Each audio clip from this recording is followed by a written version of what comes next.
Ya nih, ketagihan deh pokoknya. So buat kalian yang mau ikut masak, yuk siapin bahan-bahannya deh sekarang. Di sini aku mau ada ikan ya. Ikannya ini ikan kembung ya, yang biasa beli di pasaran. Ini dua aja cukup ya. Ini untuk 2 porsi ya by the way guys, atau 3 orang juga bisa ya. Kayak gini. Selanjutnya di sini ada teri ya guys. Kalian pasti tahu kan teri atau semacam ikan asin kayak gitu. Tapi ini terinya aku beli yang nggak terlalu asin gitu. Cuman tetap ya kalau nggak terlalu asin pun ikan asin tetap aja ikan asin gitu kan ya. So ini tergantung ya, optional. Kalau kalian pengen yang asin banget bisa dipilih. Yang asin banget boleh yang biasa aja. Ini tergantung kalian sesuai kesukaannya kayak gimana gitu ya. Lanjut di sini yang paling penting adalah bumbu-bumbunya. Yang pertama di sini ada bumbu untuk bikin sambal. Nah, nggak afdol kalau nggak pakai sambal ya nggak sih? Nah, sambal di sini aku bikin sambal bawang tomat biasa ya. Di sini ada cabai rawit, ada bawang merah, bawang putih dan juga tomat. Ini menggiurkan banget guys karena ini sambalnya pedes banget parah. Dan di sini ada bumbu untuk bikin si ini ikan kembung yang tadi ya. Jadi aku bikin goreng ikan kembung pakai bumbu kunyit kayak gini. Terus selanjutnya di sini ada bumbu untuk si ikan teri ya. Kalau ikan teri di sini untuk cabai rawit, cabai keriting, bawang merah dan bawang putih. Kurang lebih ini biasa aja gitu ya bumbu-bumbunya, nggak ribet-ribet banget, cukup diulek gitu ya. Nggak aneh-aneh juga. Nah selanjutnya yang paling penting banget nih kalau untuk orang Sunda ini pasti senang banget yang namanya lalaban ya. Nah di sini wajib banget ada mentimun dan yang paling aku suka nih ya dari sekian lalaban gitu dibanding daun singkong dan daun-daun yang lainnya, di sini adalah daun poh-pohan. Kalau di Cianjur namanya ini poh-pohan, tapi nggak tahu nih kalau di daerah kalian nih daun apa ya namanya. Ntar kalau misalnya kalian tahu daun ini, coba di komentar di kolom deskripsi box ya guys. Nah sekarang kita mulai prepare. Oke, untuk terinya ini karena ikan asin ya, kita tambahin dulu air biasa aja, nggak usah air dingin atau air panas, air yang netral yang biasa-biasa. Ini tunggu sampai kalian mau masak baru nanti airnya dikeluarin lagi dan baru dimasak si terinya. Nah, untuk si ininya, si ikan kembung yang tadi, aku cukup blender aja tadi yang kunyit sama bawang putihnya, baru dibuat seperti ini nih, tambahin air baru direndam. Istilahnya dimarinasi, tapi by the way sebelumnya dimarinasi dulu ya, marinasi yang pakai cuka atau pakai lemon, ini terserah sama kalian ya, garam sama lemon kayak gitu. Nah baru dimarinasi ulang dengan seperti ini. Ini cukup 10 atau 15 menit atau 30 menitan, ini tergantung sesuai sama selera kalian. Nah kalau kalian emang belum pakai lemon, bisa juga dibarengin sama sini, tinggal tambahin lemon, garam dan merica. Nah sekarang yang paling gampang kita buat dulu sambalnya ya guys. Yang pertama kita siapkan dulu wajannya, kemudian masukkan minyak. Nah untuk bikin sambal ini paling enak banget kalau sambalnya itu digoreng dulu nih ya, kayak bawang merah, bawang putih dan tomatnya digoreng semuanya gitu.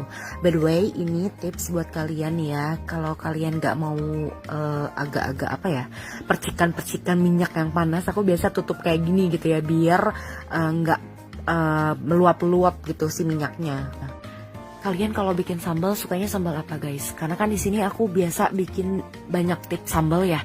Aku pernah bikin juga tips sambal yang ini, yang terasi dan yang lain sebagainya gitu ya. Kalau ini tipe sambal tomat dan bawang kayak gitu ya guys. Jadi dicampur and mix gitu.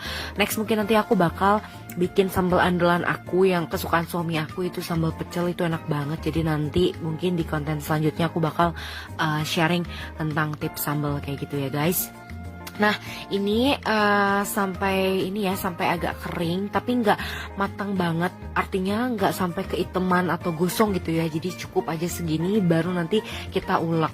Ini paling enak kalau sambal kita ulek ya, nggak usah di blender ataupun kayak gimana, ini cuman diulek aja, ini udah enak banget ya guys. Dan jangan lupa nih guys, sebelum kalian ngulek nih harus ngebumbuin dulu ya. Yang pertama di sini aku pakai garam, kemudian di sini aku pakai gula dan aku pakai merica. Kalau misalnya kalian mau bisa tambah penyedap atau bumbu kaldu ya. Nah di sini biasanya aku pakai Royco. Ini cukup sedikit-sedikit aja semuanya. Kemudian kita ulek secara berbarengan kayak gini guys. Tips buat kalian yang pencinta sambal tapi nggak mau pedes-pedes banget, tuker cabai rawitnya sama cabai keriting atau cabai yang merah biasa, karena itu nggak pedes banget kayak cabai rawit domba ini. Kalau cabai rawit domba ini bener-bener pedesnya nyiksa banget, tapi full banget, enak banget gitu kalau misalnya kalian udah nyoba makannya, karena ini bikin nagih banget dan bikin kalian bakal nambah nasi. Aku yakin kalau kalian bikin ini kalian pasti jadi lebih nafsu makan gitu ya guys. Oke, kayak gini ya guys diuleknya. Nah ini setelah beres nguleknya, ini aku biasanya tambahin lagi sedikit minyak, kayak 2 sendok makan aja gitu ya. Gunanya buat apa? Gunanya agar si sambal ini tahan lama. Jadi kenapa ada sambal yang cepat basi gitu ya, tapi sambal aku biasanya 2 atau 3 hari ini tahan banget tanpa kita harus ngangetin lagi. Minyaknya jangan lupa ya guys, minyak panas gitu ya, yang kita campurin tadi sebanyak 2 sendok makan. Oke, sekarang kita mulai goreng si ikan kembungnya. Nah, tadi setelah kita lumurin ikan kembungnya dengan bumbu kuningnya, baru kita goreng ya guys. Di sini kita goreng setelah si minyaknya mendidih atau misalnya minyaknya panas lah ya, kayak gini. Terus aku biasanya karena kalau goreng ikan itu agak meletup-letup, jadi aku tutup gitu. Dan tunggu sampai agak matang gitu ya, baru nanti dibalikin lagi kayak gitu guys. Ya kurang lebih 2-3 menitan lah ya nungguin si ikannya, baru setelah itu kita buka dan kita balikin kayak gini. Nah kayak gini ya guys, tinggal dibalikin kan udah kekuningan kan guys. Nah baru setelah itu bisa diangkat deh ikannya, tinggal dinikmati.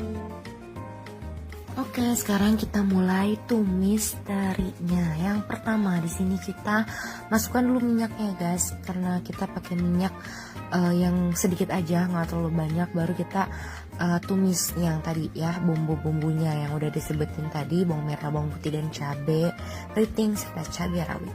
Semuanya ditumis gitu ya, diiris tipis-tipis, kemudian dimasukin si ininya, terinya. Baru habis itu kita kasih air. Nah kayak gini aja guys, simple banget sebenarnya kalau bikin teri itu. Tapi ingat, ini bumbunya kita nggak usah terlalu banyak. Kayak aku juga cuman pakein ini ya, apa sih namanya, gula, dan juga kita pakein Royco, dan Royco-nya juga sedikit banget ya, karena takutnya kan udah asin duluan. Royco-nya kayak cuman setengah dari sendok teh ya, kemudian ditambahin merica bubuk dan juga gula. Udah itu aja, baru kita tunggu sampai dia matang. Nah buat kalian nih ya, kalian suka tipe yang memang berkuah si tumis terinya, atau kalian suka yang kering? Kalau aku tipe yang memang suka kering banget, jadi semua bumbunya meresap gitu. Kalau kalian sukanya kayak gimana? Nah jadi nanti disesuaikan aja sama kesukaan kalian.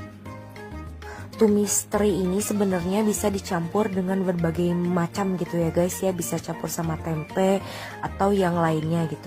Tapi aku biasanya pakai teri aja pun udah enak gitu, teri sama cabai dan bawang-bawangan gitu, dibanding sama campuran lainnya, karena aku pengen memang khas terinya aja yang aku nikmatin gitu.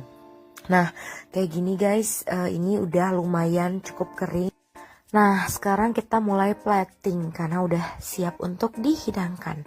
Nah tada, ini dia menu akhir bulan yang pastinya bakal jadi nikmat banget, enak banget, dan nagih banget. By the way ini semua harga-harganya murah banget ya, dan ini porsi yang bisa dimakan 3 atau 4 orang tergantung nasinya ya, kalian masaknya segimana. Oke guys, gitu aja kali ini, terima kasih udah nonton. Thanks for watching and see you on the next video.